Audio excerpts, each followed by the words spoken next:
Dalam nama Bapa dan Putra dan Roh Kudus. Amin.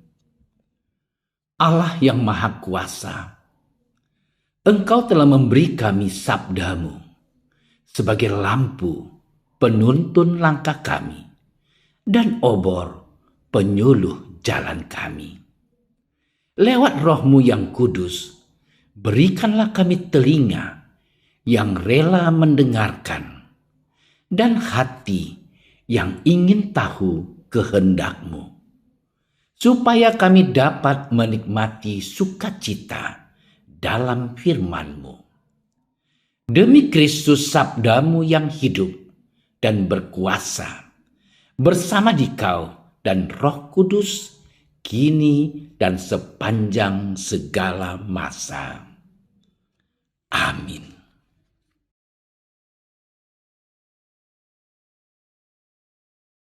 Pada suatu hari, Yesus berbicara tentang bagaimana Ia akan menderita sengsara. Sesudah itu, Ia membawa Petrus, Yakobus, dan Yohanes, dan bersama mereka naik ke sebuah gunung yang tinggi. Di situ, mereka sendirian saja. Lalu Yesus berubah rupa di depan mata mereka, dan pakaiannya sangat putih berkilat-kilat. Tidak ada seorang pun di dunia ini yang dapat mengelantang pakaian seperti itu. Maka tampaklah kepada mereka Elia bersama dengan Musa. Keduanya sedang berbicara dengan Yesus. Kata Petrus kepada Yesus, "Rabi, betapa bahagianya kami berada di tempat ini. Baiklah kami dirikan 3 kemah, 1 untuk engkau, 1 untuk Musa, dan 1 untuk Elia." Ia berkata demikian sebab tidak tahu apa yang harus dikatakannya, karena mereka sangat ketakutan. Maka datanglah awan menaungi mereka, dan dari dalam awan itu terdengar suara, "Inilah anak yang kukasihi, dengarkanlah dia." Dan sekonyong-konyong waktu mereka memandang sekeliling mereka, mereka tidak melihat seorang pun lagi bersama mereka, kecuali Yesus seorang diri. Pada waktu mereka turun dari gunung itu, Yesus berpesan kepada mereka supaya mereka jangan menceritakan kepada seorang pun apa yang telah mereka lihat itu, sebelum Anak Manusia bangkit dari antara orang mati. Mereka memegang pesan tadi sambil mempersoalkan di antara mereka apa yang dimaksud dengan bangkit dari antara orang mati. Lalu mereka bertanya kepadanya, "Mengapa ahli-ahli Taurat berkata bahwa Elia harus datang dahulu?" Jawab Yesus, "Memang Elia akan datang dahulu dan memulihkan segala sesuatu. Hanya bagaimanakah dengan yang ada tertulis mengenai Anak Manusia? Bahwa ia akan banyak menderita dan akan dihinakan. Tetapi aku berkata kepadamu, memang Elia sudah datang, dan orang memperlakukan dia menurut kehendak mereka, sesuai dengan yang ada tertulis tentang dia." Demikianlah sabda Tuhan.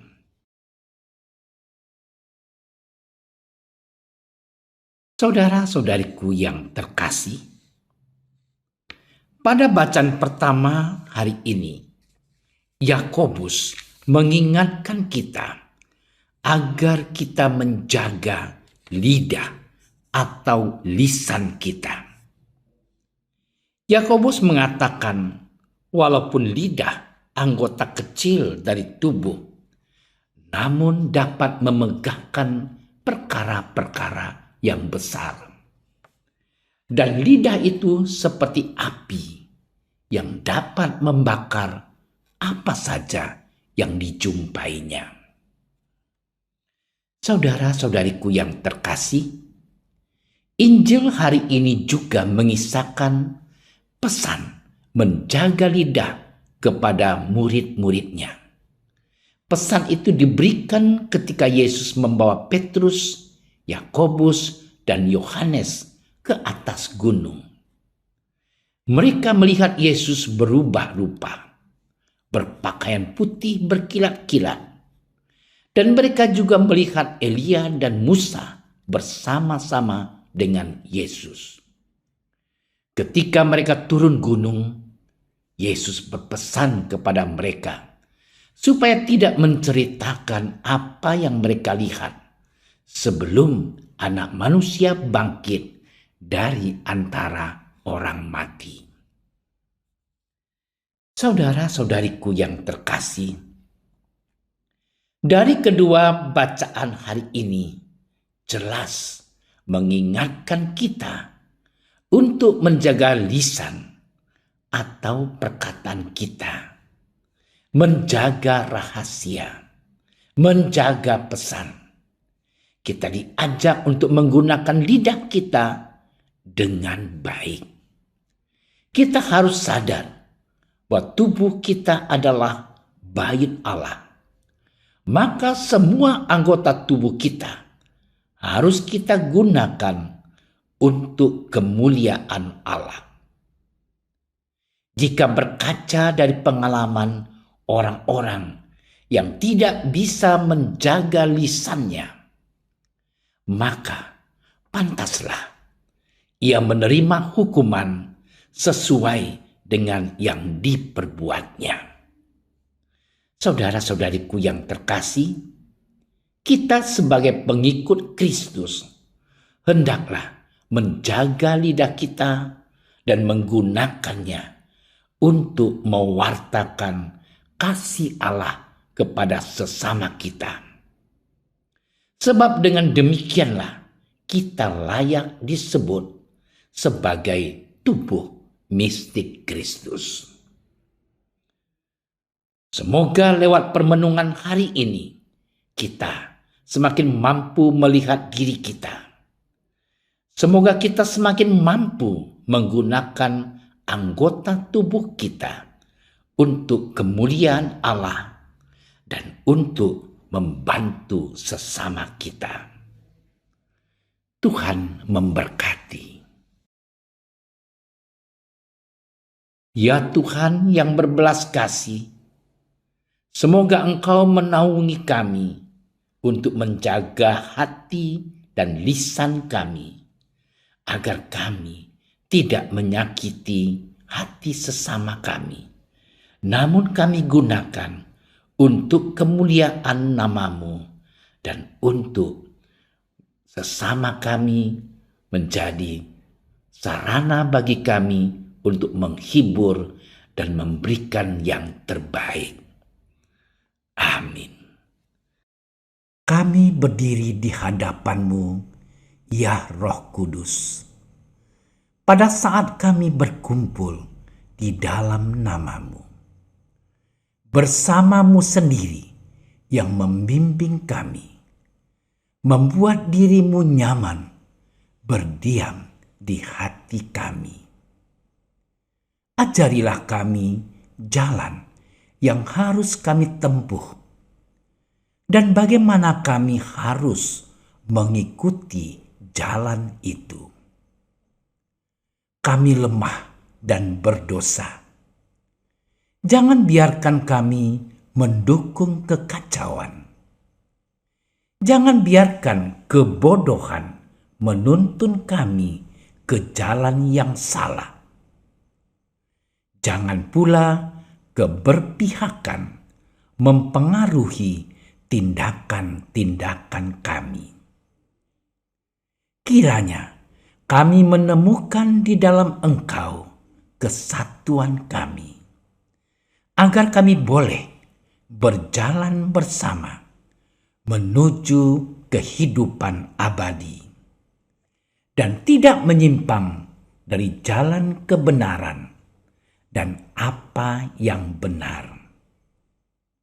Semua ini kami mohon kepadamu yang berkarya di setiap tempat dan waktu dalam persekutuan dengan Bapa dan Putra untuk selama-lamanya.